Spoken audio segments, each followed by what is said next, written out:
again, I think this goes along with my role, is what I would like people to realize is that sexual abuse is very rampant out there. It does not happen to just very few. It's estimated 1 in 4 girls, 1 in 6 boys will be sexually abused before the age of 18. So this is something that is very problematic for our society.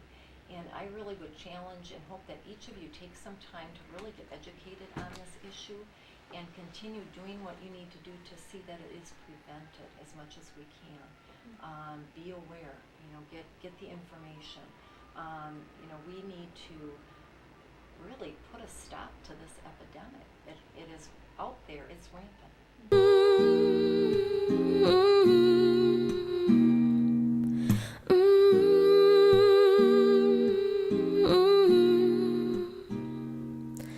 Could it be the world's grown colder? Maybe I'm a losing soul. The more I try, it just gets harder, and the pain is getting old. Somebody said that nothing lasts forever, just a storm, so I've been told. But it seems that when it rains, it pours, and the rain won't last forever, and the storm won't always blow. But if the sun don't shine forever, you gotta let it go. Sometimes my burdens get so heavy, and it seems too hard to bear. Sometimes I feel so empty, and it feels like no one's there. Somebody said that nothing lasts forever, just a storm, so I've been told. But it seems that when it rains, it pours, and the rain won't last forever. Okay, all right. I am Pam Eckel, and I am the Family Victim Advocate here at the Child Advocacy Center. And I didn't catch what Wendy told you or not, but not to be redundant, what I do is I meet the families when they come in for a forensic interview. So from the beginning of their case till it ends wherever it ends, I can walk them through the processes of whatever it is that they go through, whether it's just the interview or medical or the court process. And I provide some counseling for kids here too, and safety ed stuff, so that's what I do.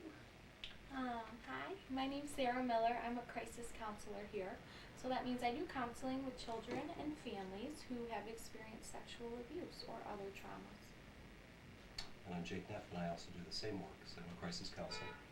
What's kind of nice is there's a little diversity. Sarah's background is a social work tradition in counseling, but mine is a licensed professional clinical counseling tradition. So we kind of bounce things off. And Pam is a social worker as well.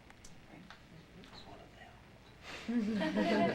Yeah, and I'm a social worker too, actually. So, yeah.